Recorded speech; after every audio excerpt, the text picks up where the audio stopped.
NTTPS విడుదల చేస్తున్న బూడిద కాలుష్యంపై ప్రజా ఉద్యమం ఉగ్రరూపం దిశగా నడుస్తోంది. పర్యావరణ పరిరక్షణ, బూడిద కాలుష్య నియంత్రణ లక్ష్యంగా స్థానిక యువత వినూత్న ప్రయోగానికి సిద్ధమవుతున్నారు. ప్రభుత్వంపై ఒత్తిడి తెచ్చేందుకు ప్రజా ఉద్యమం ఉవ్వెత్తున ఎగిసిపడే అవకాశాలు కనిపిస్తున్నాయి. కాలుష్య పీడిత గ్రామాల ప్రజలు ఇప్పటికే ఉద్యమ కార్యాచరణకు సిద్ధమవుతున్న తరుణంలో యువత కీలక పాత్ర పోషించేందుకు సమాయత్తమవుతున్నారు. అందుకోసం ఎవరూ ఊహించని విధంగా సంచలన నిర్ణయం తీసుకోబోతున్నట్లు తెలుస్తోంది.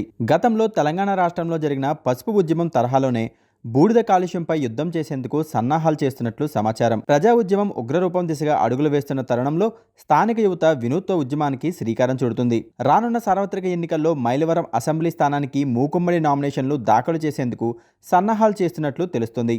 రాజకీయ పార్టీలకు వ్యతిరేకంగా కాకుండా కేవలం బూడిద కాలుష్య తీవ్రత ప్రభుత్వాలకి తెలియచేయడం కోసమే ఈ నిర్ణయం అనే సంకేతాలు ఇస్తున్నారు. ఇప్పటికే కొందరు యువకులు నామినేషన్ దాఖలు చేసేందుకు సాధ్యాసాధ్యాలను పరిశీలిస్తున్నట్లు విశ్వసనీయ సమాచారం మేరకు తెలుస్తోంది.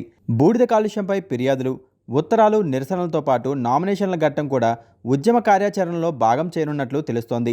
రాజకీయాలకు అతీతంగా ఇప్పటికే ఉద్యమ కార్యాచరణ సిద్ధం చేసుకుంటున్న ప్రజా సంఘాలు ఎన్టీటీపీఎస్ యాజమాన్య మెడలు వంచడమే లక్ష్యంగా పనిచేస్తున్నారు.